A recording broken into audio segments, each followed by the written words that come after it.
सुषमा अग्रवाल जी का उपन्यास नया रास्ता, एपिसोड 4। सुबह के लगभग 11 बजे होंगे। पोस्टमैन के आने का समय हो रहा था। घर में सबको इंतज़ार था पत्र का, उस पत्र का जिसमें मीनू के रिश्ते की हाँ या ना होनी थी।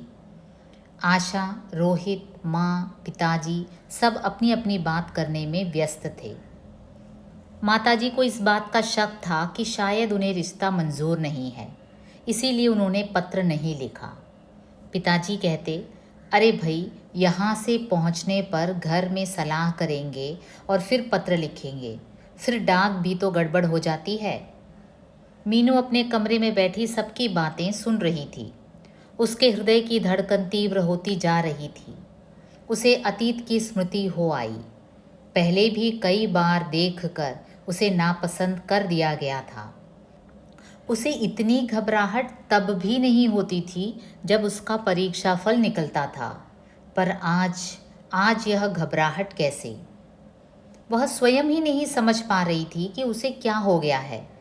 तभी पोस्टमैन की आवाज़ सुनाई दी। उसे लगा शायद अमित के यहाँ से पत्र आया है। यह कल्पना कर उसके हृदय की धड़कन और अधिक तीव्र हो गई। पढ़ाई के परीक्षाफल में वह हमेशा प्रथम आती थी, परंतु इस परीक्षा में वह समझ नहीं पा रही थी कि वह पास भी हो सकेगी या नहीं। तभी उसे रोहित की आवाज़ सुनाई दी, जो कि ज़ोर ज़ोर से बोल रहा था कि मेरठ से पत्र आ गया है। पिताजी ने पत्र पढ़ा। एक एक करके सबने पत्र पढ़ा, परंतु पढ़ने के बाद सबके चेहरों पर उदासी छा गई। घर में मौन छा जाने से मीनू समझ गई कि यहाँ से भी वह नापसंद कर दी गई है। यह कल्पना कर उसका दिल रो पड़ा। वह समझ नहीं पा रही थी कि उसमें क्या कमी है। कुरूप तो नहीं है वह। उसके अंदर एक हीन भावना घर कर गई। शायद वह विवाह के योग्य ही नहीं है। यह सोचकर उसने निश्चय किया कि वह विवाह नहीं करेगी। एक ठंडी सी आह भरकर वह तकिए में मुंह छिपाकर लेट गई। बाहर कमरे में माताजी व पिताजी बातें कर रहे थे।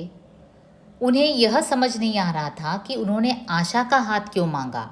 माँ बोली, मैंने उसी दिन आशा से कहा था कि तू अंदर कमरे में नहीं जाना जहाँ लड़के वाले बैठे होंगे, पर उसने कहाँ सुनी, पहुँच गई वहीं पर।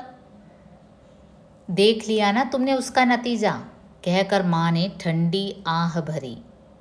पर मीनू की माँ, आशा तो अभी छोटी है, इंटर की परीक्षा ही तो दे रही है। फिर जब बड़ी बेटी मीनू घर में बैठी है तो इस तरह हम उसकी शादी नहीं करेंगे। बेचारी मीनू, वह तो वैसे ही उदास रहती है। क्या बीतेगी उसके दिल पर जब वह यह सब सुनेगी? माँ ने परेशान होकर कहा। हमारी बेटी ने क्या कसूर किया है जिसका फल भगवान उसे दे रहा है? पढ़ी लिखी है, एमए पास है, फिर हमेशा ही प्रथम श्रेणी में पास हुई है, और जहाँ तक खूबसूरती की बात है, बहुत सुंदर न सही, देखने में अच्छी लगती है। यह कहकर पिताजी कुछ उदास से हो गए। यह सब बातें मीनू अंदर कमरे में बैठी सुन रही थी। अपने अंदर साहस एकत्र कर वह पलंग से उठ खड़ी हुई। वह दिल ही दिल में निर्णय कर चुकी थी कि अब शादी नहीं करेगी। उसके हृदय में अंतर्द्वंद चल रहा था कि वह जो निर्णय ले रही है वह उचित है कि नहीं। अंत में इसी निर्णय को उचित मानकर वह कमरे से बाहर निकली। पिताजी व माताजी के उदास चेहरों को देखकर उसकी आंखें दुख से बोझिल हो गईं। वह उनके दुख को भली भांति समझ रही थी। कितनी अभागिन थी वह, जिसके कारण उसके माता पिता इतने परेशान थे। मीनू ने अपने अंदर साहस एकत्र किया और पिताजी से बोली, पिताजी, आप मेरी चिंता ना करें। आशा की शादी वहाँ कर दें। मेरे कारण आप उसकी ज़िंदगी क्यों खराब कर रहे हैं? नहीं बेटी, यह सब हमें अच्छा नहीं लगेगा। बेटी, तुम्हारी मनस्थिति को हम भली भांति समझते हैं। मेरी बच्ची, मैं तुम्हारे लिए इससे भी अच्छा वर देखूंगा। यह कहकर पिताजी ने उसे सांत्वना देने का प्रयास किया। पिताजी, आप इतने परेशान न हो। मैं अपनी चिंता अपने आप करूँगी, आप आशा की शादी कर दीजिए। पर इस तरह से, जब बड़ी बहन की शादी ना हो और छोटी की कर दें? क्या कहेगा समाज हमें? यही ना कि बड़ी बेटी अभी घर में बैठी है और छोटी की शादी कर दी। पिताजी कुछ तेज स्वर में बोले, आप समाज की इतनी चिंता करते हैं, क्या करता है समाज हमारे लिए? यह समाज ही हमें इस तरह की परिस्थिति के लिए विवश करता है। आप समाज की चिंता न करते हुए आशा की शादी कर दीजिए। तभी पास बैठी माँ बोल उठी, बेटी, हमारे यहाँ इस तरह का रिवाज नहीं है कि बड़ी बेटी के घर में रहते हुए छोटी की शादी हो। माँ, आप मेरी शादी की चिंता ना करें। मैंने तो निश्चय कर लिया है कि मैं शादी नहीं करूँगी। मैं अपने पाँव पर खड़ी होना चाहती हूँ, जिससे मैं बोझ न बन सकूँ। मीनू भरे कंठ से बोली, बोझ? कैसा बोझ? एक बेटी अपने माता पिता के लिए बोझ है? ऐसा कैसे सोच लिया तूने? माँ बोली। माँ, आप बुरा मान गई। मेरा कहने का अभिप्राय यह था कि हर लड़की को भी अपने पाँव पर खड़ा होना आवश्यक है। आज के आधुनिक युग में स्त्रियां पुरुषों से कंधा मिलाकर कार्य कर रही हैं। फिर मैं भी पढ़ी लिखी हूँ, मैं भी कुछ कर सकती हूँ। मीनू ने बात संभालने का प्रयास किया। मीनू, अपने पाँव पर खड़े होने में तो कोई बुराई नहीं है, परंतु शादी करना भी आवश्यक है। इतनी लंबी जिंदगी पड़ी है तेरे सामने, फिर हमारी जिंदगी का भी क्या भरोसा है? कौन करेगा दुख सुख में तेरी मदद? अपने पति का और बच्चों का ही तो सहारा होता है, जो वृद्धावस्था में काम आते हैं। पर माँ, अभी मैंने शादी का विचार छोड़ दिया है। आप आशा की शादी की बात चलाएं। यह कहकर मीनू अंदर कमरे में चली गई। माँ और पिताजी की कुछ समझ में नहीं आ रहा था कि क्या किया जाए। सिर्फ मीनू के कहने में आकर आशा की शादी कर दें? अभी वे इसी उलझन में फंसे थे कि इतने में पिताजी के एक मित्र आ पहुँचे। वह उनके घनिष्ठ मित्रों में से थे।